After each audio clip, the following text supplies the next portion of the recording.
everyone, it's Emily, and I hope that your year is off to a good start so far.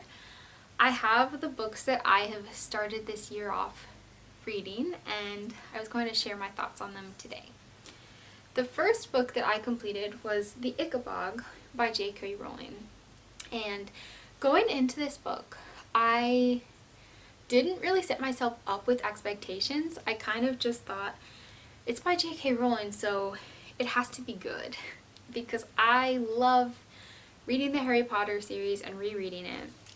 I went into this book thinking that I would like it. The story takes place in the fictional kingdom of Cornucopia, and in Cornucopia there is a tale of this Ickabog creature, and oftentimes parents kind of use it as a way to discipline their children, like threaten them that the Ickabog will come. But nobody has ever seen this creature. The king goes on a mission to slay the Ickabog when a villager comes to him and asks to help out because the Ickabog has attacked his dog. And the king wants to keep a good appearance and look like he cares about his subjects, so he goes off on that adventure.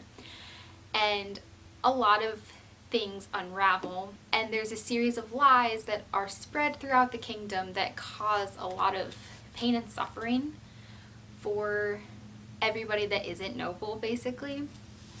And the heroes of this story are two children who want to go out and find the truth. I really enjoyed this story. Personally, I think that the end, like the last third, was my favorite part of it. I did really enjoy the setup and the world building that J.K. Rowling put into the story. A lot of her characters had very distinct qualities. Their names even were very interesting and kind of personified their characteristics just in their names. I liked the lesson that the book also leaves the reader with. I think that that was a nice addition to the book. It's kind of talking about compassion and empathy and just creating a world of kindness. So overall, I gave it 4 stars. I really enjoyed reading it, and I liked the message that it left me off with. So I am happy I read that one. Another book that I read this year is one that I don't think I read when I was a child, and that is The BFG by Roald Dahl. A lot of Roald Dahl books I personally find to be really dark, and I can't imagine reading them when I was a child because they just seem so dark to me. I picked this one up because I wanted to know the story of it because I never did read it when I was younger. And it basically tells the story of the big friendly giant who Sophie is our protagonist. She's a young girl that lives in an orphanage, and one night she can't sleep, so she peers outside of her window and she sees a giant that's walking from window to window and peering in, and he's blowing something out of a horn into the bedrooms of these children, and Sophie hides in her bed when he comes to her window, but he grabs her and takes her to his cave. And interestingly enough, I saw some parallels between the BFG and the Ickabog. I wonder if it kind of inspired J.K. Rowling or influenced her a little bit. But it tells the story of the relationship between Sophie and the big friendly giant. What I really liked was the creative world building. The BFG often uses words differently or misuses like the English language because he did have to teach himself English, and that kind of added a very humorous aspect to the book. Sophie and the big friendly giant decide that they're going to save children in England because these other giants are conspiring to snatch children from their beds at night and eat them. And Sophie is appalled at the idea, so she wants to do what she can to save them. It was a fun story. There was a lot of humor in it. It was goofy. I did enjoy it. So that was a good read. Another book that I read or completed was 2,000 Miles Together, The Story of the Largest Family to Hike the Appalachian Trail by Ben Crawford and McKraken. It tells the story of a family of 8 who had the goal to hike the entire 2,000 and something miles of the Appalachian Trail a few years ago. And it really chronicles the hardships as a family unit that they go through, and what I really liked is how it talks about the community on the trail and the kindness that helps them achieve their goal. I really love reading books about people going off and doing adventures in the wilderness. I think that it's a fun genre to read about, but this book kind of has a very different slant to it because it's a family that hikes the Appalachian Trail together. So they had so many other concerns. You get to read a little bit about their parenting style and what it was like when things were tough and people were complaining, and how they learned to motivate each other to finish their goal. So I gave this book 4 stars. I really enjoyed it, and I liked hearing about the hike from a different perspective, specifically seeing the perspective of the children. That was a neat touch to it too. So that was a fun one.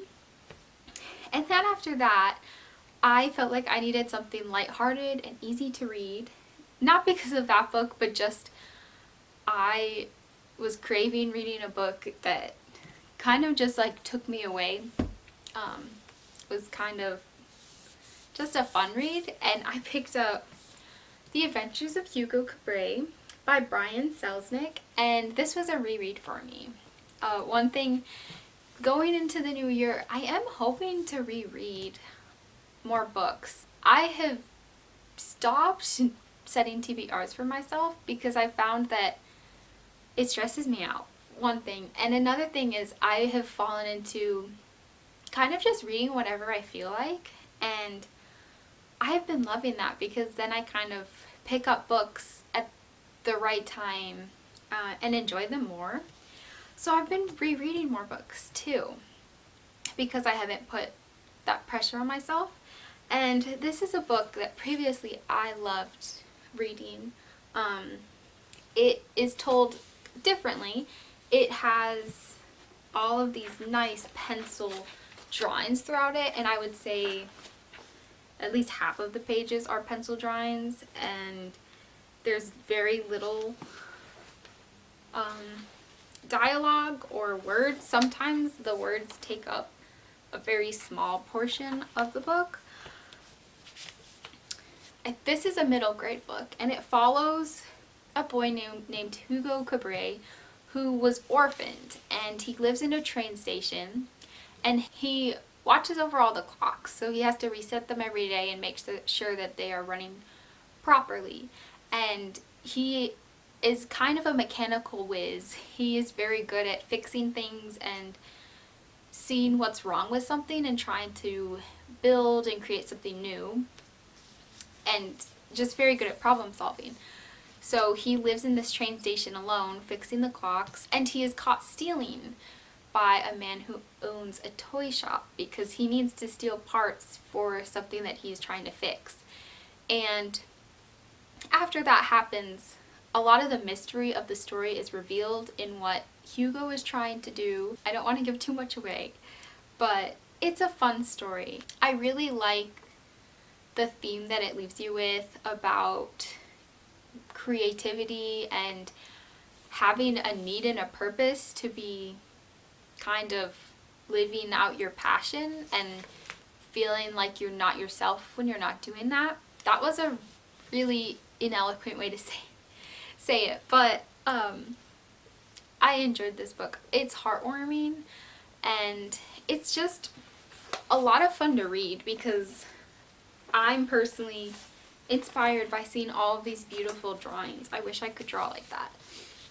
So I definitely enjoyed rereading that one. And then the last book that I read recently was a little bit heavier in terms of subject matter, and that was The Librarian of Aushwitz by Antonia Itubre. It is based off of the true story of Dita Kraus. And going into this book, I knew a little bit about the plot, and that there was a girl that took care of books while in Auschwitz with her family, and that's all I knew. What I learned while I was reading it is that the book is actually about a lot more than that. It follows a lot of different characters, and I really appreciated that part of the book. I feel like I met so many people, and a lot of them were based off of real people and actual historical things that did happen, which I really liked. I feel like I learned a lot reading this one. There was something overall that was just very beautiful about this book and this story. The writing I just found to be very poignant, and every sentence that I read, it hit something. It like gets to the heart of the matter and finds truth and wisdom in the story, and I really love that. It also paints such a beautiful picture of all of these people that you meet that are in the camp. It really shows them as like a whole person rather than just showing a few characteristics. Some of the characters you only get so much information about, but they feel like they could be real people, and I love when books do that, because people are very complex. They often have contradictory things about them and characteristics and personality aspects of themselves. So I really enjoyed that part of the book, and I stayed up reading it late into the night because I wanted to see how it ended and what was going to happen to the main characters. It is heartbreaking, but there was something that I just loved seeing in the book about like perseverance and hope and the resiliency of the human spirit. And something that I really loved was at the end, the author talks about actually meeting the real Dita Kraus, who the book is loosely based off of. So the author took time to meet her, and he interviewed her, and he got to know her, and he writes about that, and he writes about what she's like. So this was a heartbreaking book, but a very beautiful one, and I gave it 5 stars. I think that it will be one of my new favorite historical fiction books because I really liked it. And I will probably try to recommend it to a lot of family members because I think they'll like it too. So those are the books that I have been reading recently. Right now I just picked up Villette by Charlotte Bronte, which I'm really excited to read. I've heard great things about it. Thank you for watching, and I hope that you guys are all doing well and that you're reading a good book right now.